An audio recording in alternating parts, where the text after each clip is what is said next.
In Ukraine, there are thousands dead, millions displaced, and worldwide economic deterioration, all thanks to Russia. Today, we are your hosts, Kara, Violet, and Cole, and we will be exploring who is winning the war, the status of peace talks, and why Russia has waged war on Ukraine. So what has Russia done to start the war? Russia first attacked Ukraine with the expectations that it would be a quick job that would last around 2 weeks.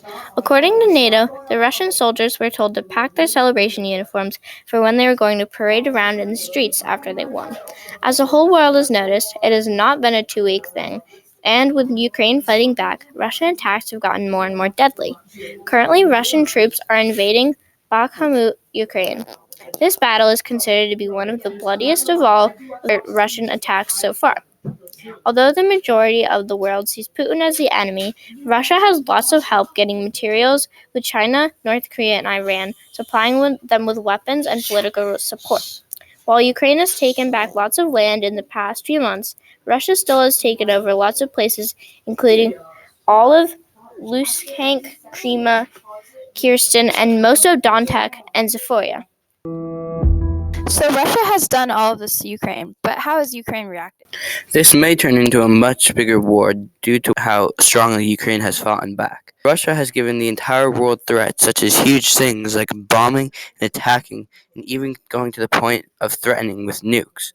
They have threatened these things directly to other countries if they do things like attack Russia while they are attacking Ukraine, or help Ukraine with their attacks and send troops to Ukraine. But the one main thing that most people are worried about right now is other countries sending troops to Ukraine to help fight Russia. Right now, Ukraine is giving Russian soldiers a very hard time. In 1 month alone, Ukraine killed 15,000 soldiers, and then in 1 year, Ukraine killed 200,000 Russian soldiers. But Ukraine is so much of a smaller country, so how are they defending themselves from the biggest country and one of the biggest militaries in the world? Well, you are right.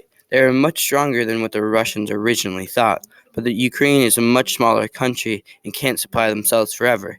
They've requested military help from other countries. Some of the other countries have been very gracious with supplying Ukraine with weapons.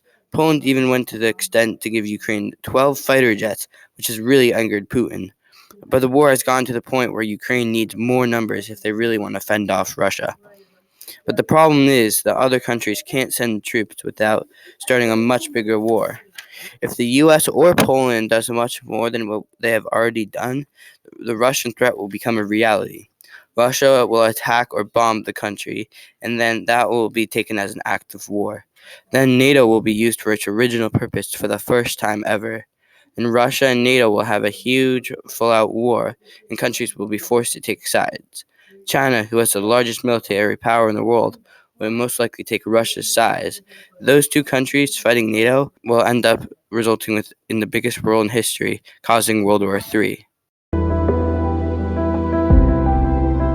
So what is the war looking like right now? How the war might end, but their biggest assumption is that the conflict will resemble a frozen war.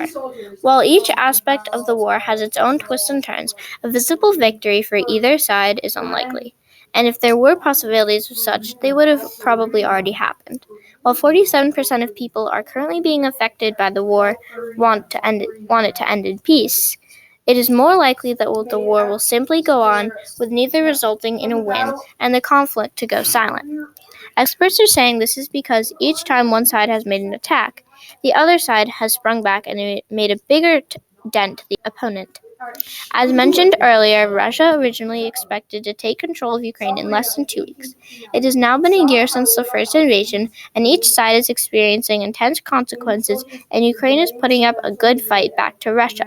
The frozen war is likely to keep going on back and forth, that is, unless the other side wants to give in, but giving in is extremely unlikely and a poor decision for either side, and that is due to both sides standing their ground well.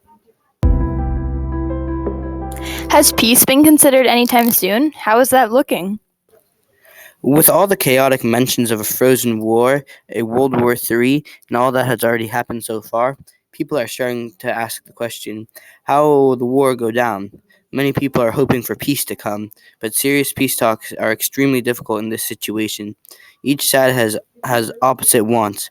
There are a large desire to win the war in the Western countries, and they would like to decrease this. Both sides have set negotiations showing peace and cannot come anytime soon due to each side's preferences for the invasion. Ukraine has stated that if Russia were to withdraw its troops today, the war would just simply be over.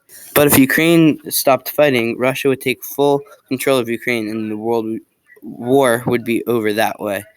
As for the people watching the war go on, 40% are rooting for Ukraine to keep on fighting, while 47% are hoping for peace efforts.